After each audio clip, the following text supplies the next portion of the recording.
Hi everyone. നമ്മളിന്ന് discuss ചെയ്യാൻ പോകുന്നത് അക്കൗണ്ടിങ്ങിൽ യൂണിറ്റ് 7 ട്രയൽ ബാലൻസ് എന്ന ചാപ്റ്ററാണ് അല്ലേ. നമ്മൾ കഴിഞ്ഞ ചാപ്റ്റേഴ്സിൽ പറഞ്ഞു ജേണല്, ലെഡ്ജർ. ഇനി അതിൻ്റെ കണ്ടിന്യൂവേഷൻ ആയിട്ട് വരുന്നതാണ് ഇത് ട്രയൽ ബാലൻസ് എന്ന് പറയുന്നത്. അപ്പോൾ അക്കൗണ്ടിങ്ങിൻ്റെ സൈക്കിൾ എന്ന് പറയുന്നത് സ്റ്റാർട്ടിങ് എവിടെ നിന്നായിരുന്നു? ജേണലിൽ നിന്നായിരുന്നു അല്ലേ. Journal is A day book in which all transactions are first entered in the journal book അല്ലെ. ബുക്സ് ഓഫ് ഒറിജിനൽ എൻട്രി എന്ന ജേണലിനെ പറയും. എല്ലാ ട്രാൻസാക്ഷൻസും ആദ്യം റെക്കോർഡ് ചെയ്യുന്നത് എവിടെയാണ്?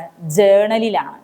ഈ ജേണലിൽ നിന്നും ഒരേ തരത്തിലുള്ള ട്രാൻസാക്ഷനുകളെ അല്ലെങ്കിൽ ഐറ്റംസുകളെ എടുത്ത് തരംതിരിച്ച് റെക്കോർഡ് ചെയ്യുന്നതാണ് ഇത് ലെഡ്ജർ അക്കൗണ്ടുകൾ എന്ന് പറയുന്നത്. ഇങ്ങനെ നമ്മൾ ലെഡ്ജർ അക്കൗണ്ടിൽ പോസ്റ്റ് ചെയ്തിരിക്കുന്ന വിവരങ്ങളെ അതിൻ്റെ അക്യുറസി എത്രത്തോളം ഉണ്ട് എന്ന് ടെസ്റ്റ് ചെയ്യാൻ വേണ്ടി നമ്മൾ തയ്യാറാക്കുന്ന ഒരു സ്റ്റേറ്റ്മെൻ്റ് ആണ് ട്രയൽ ബാലൻസ് എന്ന് പറയുന്നത്. അക്കൗണ്ടിങ്ങിൽ ഫൈനൽ അക്കൗണ്ടിൻ്റെ ബേസ് എന്ന് പറയുന്നത് ഏതാണ്? ട്രയൽ ബാലൻസ് ആണ് അല്ലേ. ട്രയൽ ബാലൻസ് നോക്കിയിട്ടാണ് നമ്മൾ ഫൈനൽ അക്കൗണ്ട് ആയിട്ടുള്ള പ്രോഫിറ്റ് ആൻഡ് ലോസ് അക്കൗണ്ടും ബാലൻസ് ഷീറ്റും എല്ലാം തയ്യാറാക്കുന്നത്. അപ്പം എന്തിനു വേണ്ടിയിട്ടാണ് ട്രയൽ ബാലൻസ്? എന്താണ് ട്രയൽ ബാലൻസ് എന്ന് പറഞ്ഞാൽ? Trial balance is a statement which shows various ledger account balances.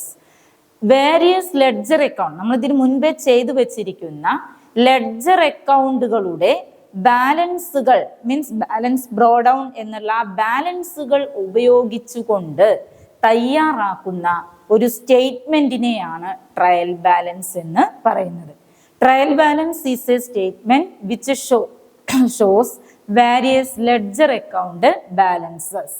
എന്തിനാണ് ട്രയൽ ബാലൻസ് പ്രിപ്പയർ ചെയ്യുന്നത്? Trial balance helps to check the arithmetical accuracy of accounting entries. ജേണലിലും ലെഡ്ജറിലുമായി നമ്മൾ റെക്കോർഡ് ചെയ്ത് വച്ചിരിക്കുന്ന ഇടപാടുകളുടെ അരിതമെറ്റിക്കൽ അക്യുറസി, കണക്കിലെ കൃത്യത പരിശോധിക്കാനാണ് ഉപയോഗിക്കുന്നത്? ട്രയൽ ബാലൻസ് ഉപയോഗിക്കുന്നത്. ഇനി ട്രയൽ ബാലൻസിൻ്റെ നിയമം എന്താണെന്ന് നോക്കാം. 6 ടൈപ്പ് ഓഫ് ഐറ്റംസ് ആണ് നമ്മൾ ട്രയൽ ബാലൻസിൽ റെക്കോർഡ് ചെയ്യുക. 1 asset, 2 expense, 3 drawings, 4 liabilities, 5 incomes, 6 capital. ഇങ്ങനെ 6 ടൈപ്പ് ഐറ്റംസ് ആണ്, അക്കൗണ്ട്സുകളാണ് നമ്മൾ ട്രയൽ ബാലൻസിൽ എൻ്റർ ചെയ്യുന്നത്. ഇപ്പം ട്രയൽ ബാലൻസിൻ്റെ ഡെബിറ്റ് ക്രെഡിറ്റ് റൂൾസ്, ഏതൊക്കെ ഐറ്റംസ് ആണ് ഡെബിറ്റിൽ റെക്കോർഡ് ചെയ്യേണ്ടത്, ഏതൊക്കെ ഐറ്റംസ് വരുമ്പോഴാണ് ക്രെഡിറ്റിൽ റെക്കോർഡ് ചെയ്യേണ്ടത്, അതാണ് റൂൾസ് ഓഫ് ട്രയൽ ബാലൻസ് എന്ന് പറയുന്നത്. നോക്കാം.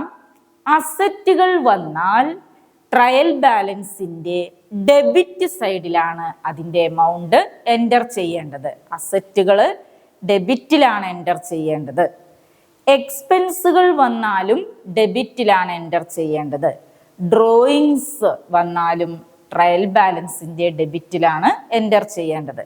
എന്നാൽ ലൈബിലിറ്റീസ്, ഇൻകംസ്, ക്യാപിറ്റൽ ഇവ 3 വന്നാൽ ട്രയൽ ബാലൻസിൻ്റെ ക്രെഡിറ്റിലാണ് എൻ്റർ ചെയ്യേണ്ടത്.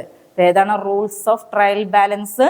അസറ്റ്, എക്സ്പെൻസ്, ഡ്രോയിങ്സ് എന്നിവയുടെ ഫിഗേഴ്സ്, സംഖ്യകൾ ട്രയൽ ബാലൻസിൻ്റെ ഡെബിറ്റ് കോളത്തിൽ എൻ്റർ ചെയ്യുക.